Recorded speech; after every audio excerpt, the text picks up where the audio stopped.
bosses could send us to like Cabo for the episode 100. Right.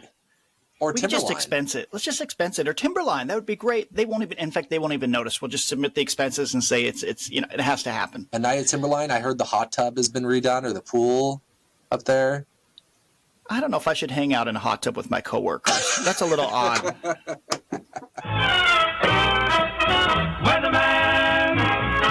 Weatherman, we can't allow any further delay. So stop your waiting. Hey everyone, thanks for joining us for another episode of the Fox 12 Weather Podcast. This is episode 94. Today is Thursday, March 21st. I'm meteorologist Jeff Orgeron, joined by meteorologist Katie Suniga. Hey Katie. Good morning. And Chief Meteorologist Mark Nelson. Hey Mark. Good morning, Jeff and Katie. How you guys doing? Yeah, okay. Yeah? For those that are listening, that I'm showing my coffee. That's how I'm doing this morning. Good. So Katie's just going to ramp up throughout the podcast here. Uh-oh. Caffeine kicking. She might start talking a lot. What? Yeah. I just went to the Blazers game last night. That was kind of fun. I hadn't done that in a few years. Yeah. I think a lot of people were surprised to see Mark Nelson appearance out at the Blazer game at Moda. I'm not big into large crowds. Like theme parks and, that sort of stuff. I live out in the woods and kind of like to hide out. It's kind of weird because I'm very social, as you can tell, when I am around people. But I like my quiet time as well. But it was a fun time. The final score didn't turn out so hot, but that's fine. I saw a bunch of people. And I ran into Gene Blick, the guy that sends us pictures. I want to hear more about that because you posted two different things, and that picture stood out to me. Tell us a little bit about him. Gene Blick has been sending pictures to our weather center, I would say, since at least 2005, 2006, right in there. He has been working, he said, since he left Toys R Us in the early 2000s, he has worked at the Moda Center. Well, I guess it would have been Rose Garden then, right? He has worked for the Blazers there. Or no, I guess he just works there. He's the bartender there. I forget what it was. Is it like Michelob Ultra? It's like a big kind of bar. And, he kind of has a distinctive look, right? Yeah. He's not one of the young kids, as he says. And he's been sending me pictures. He will take off. It's almost always one of like 3 or 4 places. Clear Lake, that real clear lake in the Central Cascades. Or on his day off, he'll go to Silver Falls State Park. Or he'll go to Olali Lake. And we've always had that connection at Olali Lake because that's one of the most isolated lakes where people go and camp and whatnot. So all these years, he will email me and say, hey, I'm thinking of headed to Clear Lake on Wednesday between those games. What's the weather? Do we have blue sky or not? Big photography. He wants the blue sky or some perfect high clouds, no low clouds. So he and I have conversed on email for almost 20 years, and I finally met him in person last night. So that was fun. That's fantastic. I was kind of sifting through some of the comments because a lot of people were reacting to you. And people recognized him. They said they from going to games or what have you, just being in the community. So I thought that was kind of cool that you guys made that connection in person. Apparently the Blazer games are the place to be. They are. I mean, I was at the Blazer game and I met a young girl from Fairfield, and she was talking about how she watches Good Day Oregon. She was sitting right in front of me with her father, and she offered me some fresh Columbia River salmon if I could mention her on TV, but we have our contract where we can't do that. I thought that was quite the offer. So, Plugola. Is that Plugola or Playola? I've been to a Blazer game. I went recently and similar. I was sitting there and someone walks up. They're like, "You're on TV." There you go. Yes, I am. It's fun. Funny. It is fun being in the community and whatnot. Well, it's just different. Mark and I've talked about this. I came from Bend where I was a big fish in a small pond. I was the only evening person, and nobody else did the weather during the week in the evenings, and I was it.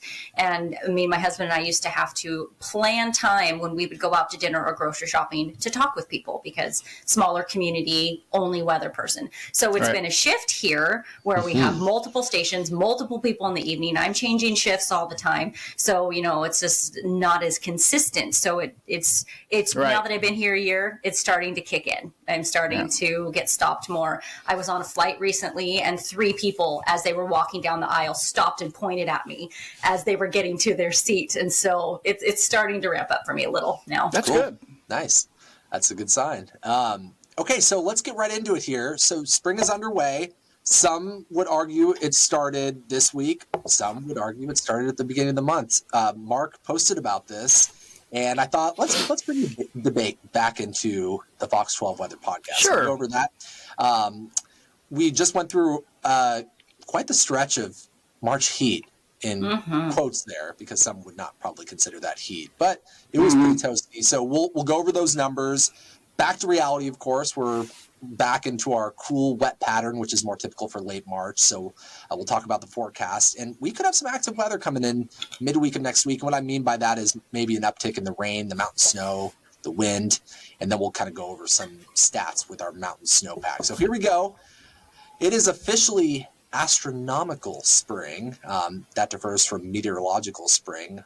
I love this graphic. Mark, you were the original one to make this. It's been tweaked here and there, but let's talk about it. Which one do you guys consider the start of spring? Meteorological for me. Of course. But you know what? You could use many different. One could be. I've heard one is when the guys from like UPS start wearing shorts instead of, or the Amazon dudes wear shorts instead of long pants or something like that. Or you could say the first. I've heard people say it should be based on clothing. I listened to that 538 podcast. They do all sorts of polling. You know, they're big into polls and stats and that sort of stuff. So that's why I like it. And they say there are many different measures. Some people say, oh, it's when I first put on a T-shirt. So, I mean, meteorological spring only because it's convenient for us. You notice in that graphic. And by the way, remember, folks, if you're listening to this and you don't watch, you can go to kptv.com, the weather page. And you can see that we always recommend the video version, so you can see the graphics we're referring to. But in this graphic, it says it's the 3 months between the three coldest and warmest months. So the coldest months are December, January, February in the Northern Hemisphere. The warmest are June, July, August. So then spring would be the 3 months between. It's easiest for record keeping as well. So that's me. You know, I kind of agree with you. During this stretch of 70s that we just had, I walked the dog in sandals, short sleeve shirts, and shorts. And I was like, okay, it's here. It's not winter. Yeah, right. Katie, what about you? I used to do the astronomical one, but then when I became a meteorologist, I switched. Wow. I do like the 3 month thing. I know increments. that, you know, sometimes you can get different funny weathers in March and April, but I like compartmentalizing it in those 3 months. So that way, you know, we kind of like, for me, I start thinking differently now about the season. What sort of things am I going to be talking about? What sort of things do I need to highlight in my forecast? What graphics do I need to pull? And so I feel like there's like a specific set of graphics that I put in each of those 3 months. And so that for me is kind of how I segment them now. So for me, it's meteorological now. You could also argue there could be a definition, let's call it solar, the solar seasons, which is solar spring, solar summer, and solar winter. And solar summer would peak at the end of June. That's when it's brightest. That's when the birds are most active, is the birds and a lot of the wildlife outside goes by light, not by temperature. So most active like in June and darkest in December. So one could argue the middle of winter would be that way, would be late December around Christmas. Hey, Mark. Just a side note, Mark, back in, I think it was January, it was shortly after my daughter was born, you and your wife came out and paid us a visit at the old Forgeron house. And right. We went in the backyard and you helped me prune the apple trees because That's right. never properly done them. A couple days ago, I noticed the first leaves coming in on our apple trees. It's starting, huh? The buds. Do you see any like kind of the pinkish color starting to appear? Like the clusters of bloom might pop out. No, maybe a little bit, not quite. I'll have to check it today. But I remember in previous years, my leaves coming out a little bit earlier than yours because you live in a slightly cooler climate at about 1,000 feet. So I give you about 3 weeks or so maybe before till they show. Yeah. I still have one tree to prune. I got to get that done. The rest are pruned, but just only the buds maybe just trying to expand. But up here, it's all still gray. Yeah, we have a relatively new cherry tree I showed you out front, and that's Pretty. getting ready to flower. Yeah, that'll be nice. The cherry blossoms, by the way, those really along pretty. the waterfront, they look great. So, but yeah, we just experienced a fairly unusual weather pattern for mid-March. This time of year, we should be in the 50s for highs, and Well, look at that. Katie, I'll let you take over here because you worked the Yeah. entire duration of that heat event. I did. I thought it was interesting. For me, one thing that stands out to me, I think it's just funny, nothing really too special, but I thought it was funny when I looked that Friday was 71 and then Tuesday was 71. So we bookended both of those in the low 70s. And I kind of had hoped that Monday didn't make it to 77 because I thought it would have been really fun to have 3 like 76-degree days in there. But, it was, we talked about this on air quite a bit, that this is only the 3rd time in record-keeping history that we have done this. There was one other 5-day time, if I remember, was it 78, Mark? Was that right, 1978? We have that graphic coming up, actually. Right. Okay, We'll show that to you. There it is. There we go. And then 6 days in 41. So not common, not normal to hit that many 70-degree days. And I think lots of people were talking about how we've been so gray and cold, but I feel like, do they not remember December? Like how warm we were then? So I didn't really feel like, oh, we so needed this. Like quite a few people, they did a story on it and went out and talked to everybody. And they're like, oh my gosh, this has been so long coming. And I was like, do you not remember hitting a record high in the 60s in December? But I get it as well. Yeah. I mean, it's so nice to have some sunshine during this time of year. It's a gift. It kind of spoiled us, I think. I was going to say a short-term memory. Most of us, and most regular people, including me, if we didn't have the weather records to go back and look at, be like, oh yeah, it was kind of cold. I think most people would say, oh, what a cold winter. Right. Yeah. Well, and then when you look at January, the January thing, I think everybody's kind of fixating on that cold that we had. And then we had snow at the beginning of this month. So those are the things that they're probably thinking about when they say that. But it was like, gosh, we had such a warm December. It wasn't that long ago. So our high was 77. That was the highest. That was the first time since, was it 1994? Or no, 2013. Did we hit 77 at the end of the month? We did, I think. Or was it 76? Yep. Here. And then the last little tidbit of knowledge on that was 80. Wait a minute. Go ahead. What were you getting at, Mark? Sorry, I didn't quite understand. So our highest temp was 77. Correct. Did we hit 77 in 2013 in March? Or was it 76? We had 2 back-to-back 76s or 2 back-to-back 77s? I don't know off the top of my head. So if we say it's the warmest March day since whatever, was it 2013 or was it 1994? So it's been about a decade, at least. At least a decade. How about that? We can agree on that. Okay, yeah. So what we have up here, by the way, we went 5 days in a row, as Katie mentioned, 70 or above. Mm-hmm. This shows us we're now officially 20 days through through the first 20 days of March, and it hasn't been an abnormally warm March. It's been above normal though. We're currently ranked 20th warmest March through the first 20 days. Now I highlighted 2015 through the first 20 days. That was the warmest March 2015, but I highlighted it specifically because if we were to push through the entire month of March, that was the warmest March on record when all was said and done. So March of 2015? That's correct, yeah. Okay. El Nino, right? Wasn't it 14-15 and 15-16? Yeah, I believe so. Those are 2 really warm Februaries and Marches, as I recall. Yeah, so, and obviously we're heading into this cooler pattern or more typical weather for March, so I think things are going to more or less even out. Mm-hmm. Yep. I bet, yeah. All right, in general, isn't that been the pattern, real quick, isn't that been the pattern, like in January and February, even though we had like those really cold moments, in the end, we ended up pretty close. It wasn't like any major ups or downs. It was only like a degree or 2 in either direction. Right. Yes. Although January for most of the region was above normal, but yeah, for us, that east wind kept going and kept us. Yeah. Well, I mean, other parts of the region were warmer than average. Yeah. Yeah. So it just seems like it hasn't been any extremes really, except for like specific days.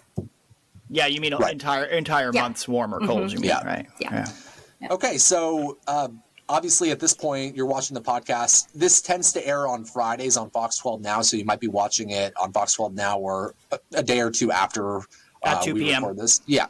But we're definitely in a different pattern now. We're back in this, late March type of pattern. This time of year, high temperatures should be in the upper 50s. As we record this, March 21st, the average high is 58 degrees. End of the month, start of April, 59 degrees. So if you look at the outlook, this is the European Ensemble Temperature Outlook for Portland. And we're going to also show the GFS outlook next, just to kind of show them side by side. And what you'll notice is we have some pretty cool days ahead. Lots of highs in the 50s, nighttime lows in the low 40s, upper 30s. I don't think we will see many days above 60 for the foreseeable future. Maybe today, which we're recording it on Thursday. That's a what? GFS. I see. Okay. I just saw the GFS and it scared me for a second, but I'll be okay. We're fine. What scared you about it? Well, it's because it said GFS. I knew there were errors immediately introduced to this podcast, and we started using the GFS. Oh, Mark. Just kidding. The GFS hater. Kind over of. Here. Yeah. Sponsored by Mark, the GFS hater. Yeah. No, I'm kidding. So what I would, assume is we're going to be, at least for the next week and a half, we're going to be in a cool, wet pattern. Some days will be wetter than others. Go ahead, Mark. Oh, you could see me. You do notice on both of these, yes, it's coolest next week. What do you know during Oregon's spring break? There is an uptick in the average there by the weekend after Oregon. Oh, that would be, Easter's the 31st, as I recall. Yes, correct. It is. There is an uptick right there. And there's also an uptick here. I mean, it's not major, but it's there. So you know what that means. I've got another graphic. Oh, yeah. You can't look at that. Jeff, we don't do podcasts anymore without an animated 500 millibar anomaly map. Well, I hope you left in my animated 250 millibar. I didn't know that. There's one in here. No, I didn't take it out. Is it coming up? It's coming up, Mark. Oh, my gosh. Can we start with that? We always start with the highest elevation. Level. Here we go. Let's find it. Yeah. Well, it's in a different. There it is. There it is. Well, this is more short term. Well, this takes us out into midweek of next week. This is when our pattern. Darn it! All right, just go back. So to your I put things out. Okay, we'll just look at the big picture. We've got now. I know there's no way to stop. Wait, I don't think there's a way. Wait, maybe I can stop this. Can I? This is what happens when one of us plans about 95% of the podcast and the other just jumps in. Basically, Jeff is organized and I'm a little more less organized. Let's say if we were using this in a different way, I could stop it, but I can't. So the blue is lower than normal heights, and that's next week. And then notice starting. This is a 5-day average. So you get the idea. Notice as we head towards 4th. Easter weekend and beyond, basically as we head into the first few days of April, there might be ridging that develops over us. Maybe. This is the, and of course, this is the AI, European AI. I started looking at that. Artificial intelligence forecast system, which is nice because it goes out to 15 days. I mean, not that we just pull out model data out to 15 days because we want to, but it's nice to compare with the GFS. But so there are hints that maybe this is a cool week, and then first week of April we have a lot more 60s. I got a couple of other graphics that will highlight what could be happening in early April there. So, long story short, cool, wet for a bit, probably for a week or 10 days or so. Notice though that we've really seen the precipitation drop off. So this is a look at March so far. Yesterday we're back to a whole 1/100th of an inch of rain, but we've fallen behind a bit. We've only picked up 1 1/3 inches of rain, and in a typical March we end up with about 4 inches. This is a look back at the past 7 years, including this year, and only 2 out of these 7 Marches have featured above normal precipitation. Mark, do you have any thoughts? I see. No. Oh, okay. Could you see a little mice working in my head? Yeah, a little bit. I just remember when we pulled this graphic out, Mark just looked at that 2017 that had 7 1/4, and he was like, "Oh, I hope we never have another March like that in my career." Oh, we will. I was going to say we might not be in the safe tidal area on the lower right. The boss, Corey, she said, make sure stuff is not in that area. And over the last year, I've tried not to. Folks, we have like this, we call it a bug in TV land, where the lower right, we've got, I think, a graphic that shows either the forecast temps or the current. You see your city flash by, and it says Fox 12 Oregon, and so I see that 2024. This might be a graphic where I haven't given it the proper spacing, and that irritates me. Jump ahead. People don't need to know that. I gotta work on that this evening. All right, so this is my animation, folks. If you're listening, ooh, Jeff has gone up a level, here. 200 hectopascal wind speed. So this is basically showing where the jet stream is, and it's expected to ramp up around midweek of next week. This is the wind at about 30,000 feet in the atmosphere. And when we see the jet stream ramping up and pointing at the Pacific Northwest, that's a hint to meteorologists that we probably have more significant rain, wind, and or mountain snow on the way. And that seems to be how mid next week could play out. We saw that dip in the temperature outlook. So why don't we jump ahead to That's a nice trough right there. Yeah, Wednesday. That's a nice little trough. It is, yeah. With a little speed max right ahead of it right there. Left exit region, maybe? Yeah. There we go. All right. Oh, that's wet. Yeah, so not a lot of rain the next couple of days. We'll get moderate amounts of rain and some decent mountain snow this weekend, enough to make it a little more fun to ride the slopes if you're a skier and snowboarder. But I've highlighted Tuesday PM, Wednesday into Thursday AM. In that time frame, so between Tuesday night and Thursday morning, we could pick up maybe 1 to 2 inches of precipitation, which would bode well for the Cascades in terms of the snowpack, which we're really going to be covering in a bit. So I do think that more active weather is coming during that time frame. Yeah. When I was looking at those models last night, or looking at things last night, I was noticing, as I was working on, the forecast for the evening, and it looked like whatever's coming in, through Tuesday, it just slams into us. Like it comes in like a bat out of hell. It just whoosh right on into us. Sound effects. Katie said hell. I was going to say that this is really nice. So yesterday I went to that Blazers game, so I didn't really, and did I make? No, Katie, you made the forecast yesterday. I did the forecast. Yeah, that's right. You did it yesterday. So I didn't look closely. I knew the general thing. I only did one show, so I didn't have to know that much. You can kind of mail it in a little bit. And then I haven't looked this morning, of course, because I just woke up. So I feel this is really nice because Jeff is so detailed that now my eye is drawn towards, something's happening midweek. And I feel like this is my forecast briefing. This is great. Well, one more thing. I almost included the wind gust outlook, the ensemble outlook. I saw that. And I chose not to because it doesn't look like there's a major wind threat to our part of the region. That being said, when the jet stream ramps up like that, there could be quick spin, there could be a quick developing low pressure system. I'm not going to say bomb cyclone, but I did. No. Seems unlikely. It seems unlikely, but we could have maybe some stronger gusts at the coast, for instance. And this time of the year, I notice it's always easier in spring and fall to get upper level winds can mix down more easily. Oh. So the spring things, even if it's a relatively weak low, and we just expect gusts to 30, somehow sometimes. Well, what was it last weekend or 2 weekends ago, where it was far stronger than any gradient would have suggested? Everything seemed to mix down nicely in the heavy showers. Was that last weekend? Yeah. Yeah, I don't know how we had a gust of 47, which was the highest gust at PDX for the winter. And yet there was almost no gradient and pressure gradient up the valley, which is unusual. Kind of weird. Not many power outages either, which was also odd. So anyway, it could be something like that where we get scattered gusts here and there midweek. Yeah, just throw that on your radar. Midweek, uptick in rain, mountain snow, and probably some gustier wind.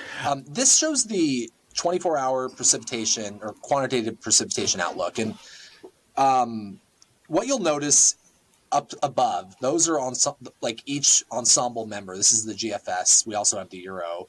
Similarities, we have, wet days, but a significantly wetter pattern being highlighted where Mark's kind of showing his cursor around Wednesday, around midweek or so. Yes. Same with the GFS. About midweek looks heaviest. And then I highlighted the bottom there, Monday, Tuesday, basically the start of April. Mm-hmm. It really looks like there are signs that things are going to dry out, at least for a few days, and potentially warm up as well. Yeah, it looks like about half the ensemble members of each are dry for a significant period in there. And as we approach changes, like if there is going to be some sort of ridging, often it'll kind of, let's say, clean up as we get closer. Mm-hmm.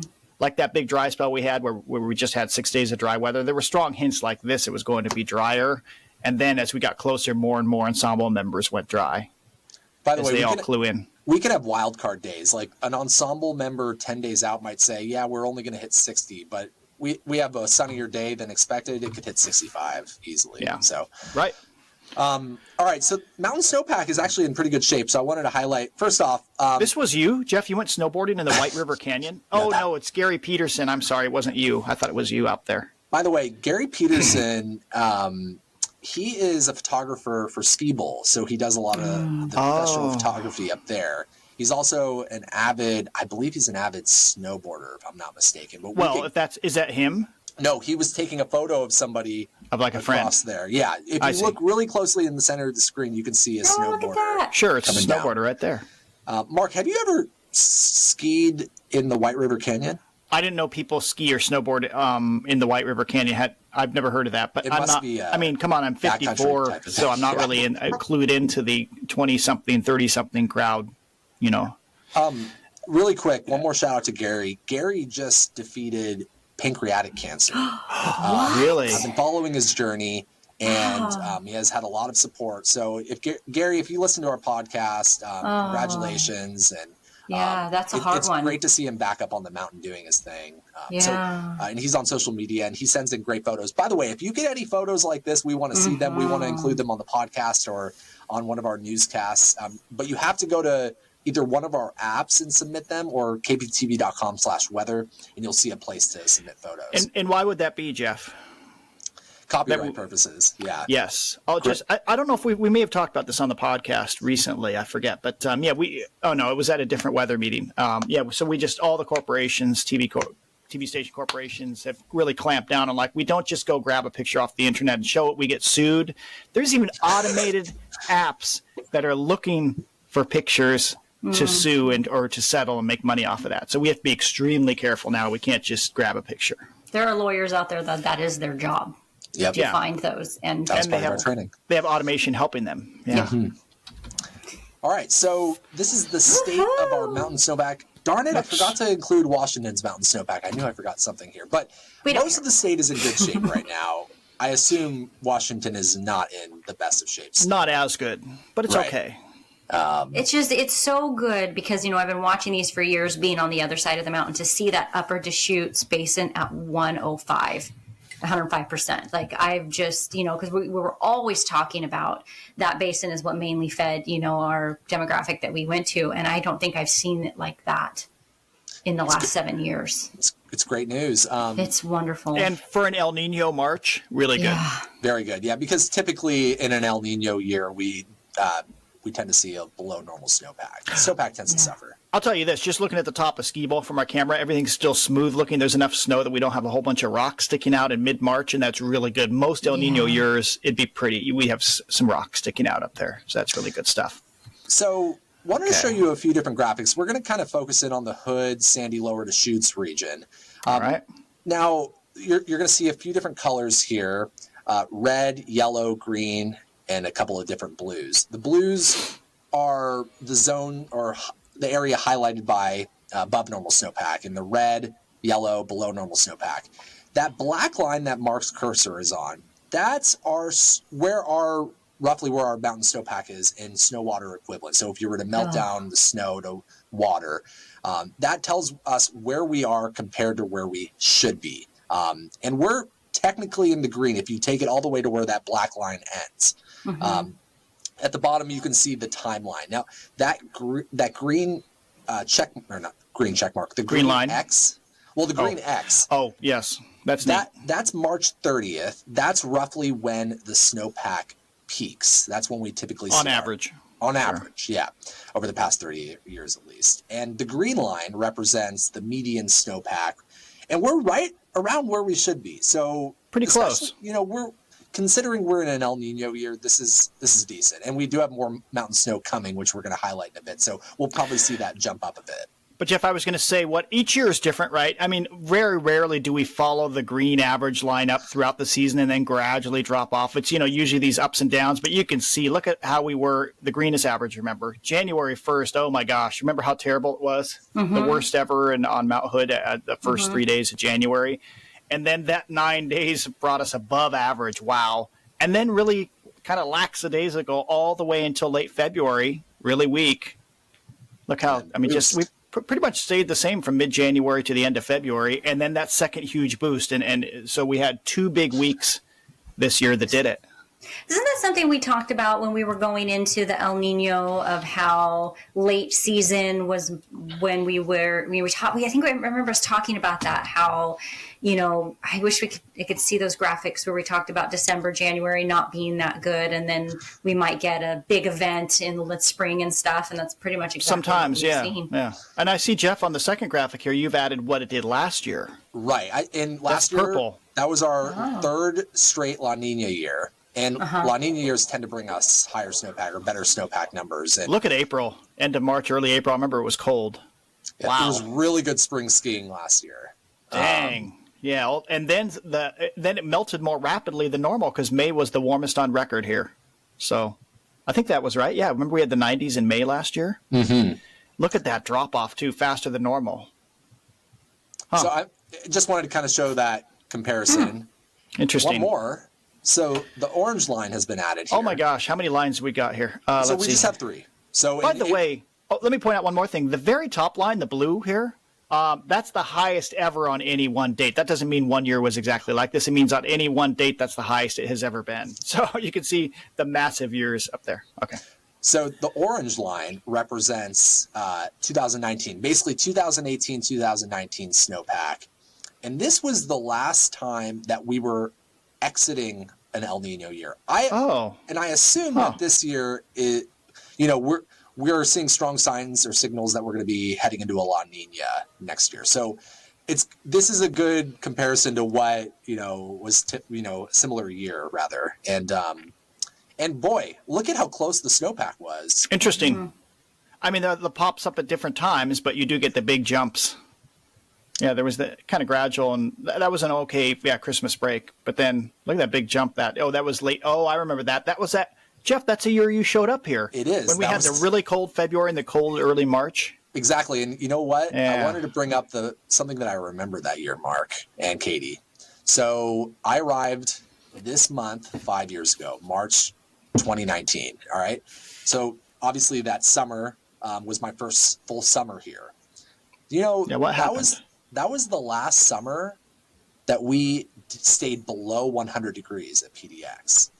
Oh yeah, it was a reasonable summer, wasn't it? Like just slightly above average or average. 399s that I believe we hit. But since then, every summer we have climbed above 100 at PDX. Mm-hmm. We've had some pretty extreme temperatures as well. So my question is, will this summer play out in similar fashion to that summer back in 2019? Well, yeah. If we're going from El Nino to La Nina, we'll have to look that up. I'd be curious to see. Maybe that will mellow out our summer a bit. It'd be nice if we could just be average instead of blazing hot. Exactly. So yeah. It's impossible to know. Snowpack, we just covered that. This is the snow level forecast. This just gives you a ballpark idea of where it's going to be over the next week or so. And this is positive, in my opinion, because if you follow that orange line, that's roughly where the snowpack will be. Left side of the screen is elevation, and the bottom of the screen is the timeline. The big mountain snow is going to be coming in, it looks like, between Tuesday and Thursday morning. And notice that the snow level should be somewhere between about 2,500 feet to maybe 4,000 feet at best, at highest. Remember, our ski resorts, Ski Bowl is at about 3,500 feet at the base. So that means that through the duration of that precipitation, we should be picking up snow at all of the ski resorts on Mount Hood, which is good news for them. Hopefully that extends the season. And Meadows just announced that they're extending their skiing and snowboarding season until, did I hear late May, Katie? I didn't actually get into the details of the email because I was busy, but I did see it. Okay. Yeah, I think an additional 2 weekends. May 19th maybe through the 20th. Like that, I don't know if it goes all the way to Memorial Day, but for sure it's the weekend before that. At the least, they're feeling. They got good. plenty of snow. Yeah, I mean, this really helps right at the end of the season to this kind of pads it. The problem is always in the spring that the interest drops off, and when they say they're going to stay open, that after April they're just open on weekends. Yeah, so people want to stay in the lowlands often. So yeah, obviously, if we had high snow levels and a lot of precipitation coming, that would not bode well for our local snowpack. That would probably lead to a lot of melting. But this is good news. So this is the forecast. Oh, I think I put these out of order. There. Oh, no, I didn't. Go back. You can go back. Sorry. Yes, sir. So this is sir. I'm driving. You're navigating. This is the snow forecast between Monday and Wednesday, that 3-day period for the Mount Hood area, kind of zoomed in. And this is showing that we could see maybe 1 to 2 feet of snow accumulate during that stretch. I should have included a little bit more Thursday morning. That was my bad. And then the next graphic shows kind of a wider view of the Cascades. Mm-hmm. I think the Cascades altogether will pick up a nice blanket of snow during that stretch. And this is, by the way, this is not including some snow that we'll get between today and the weekend, but we could see maybe 3 to 6, up to 4 to 7 inches in the higher elevations. And so no, it will not. It will not snow in the gorge. It's just the resolution, 9-kilometer resolution. Can't see the gorge, so that's why it appears to snow right across the gorge. The model terrain just kind of smooths it out, so it will not snow in Hood River now. Yeah, so right? This is why we think the numbers will probably jump up a little bit next time we look at the snowpack next podcast. Oh, the end. The end. That is the end, my friends, folks out there. Do you guys have anything else to add regarding some of the topics that we covered today?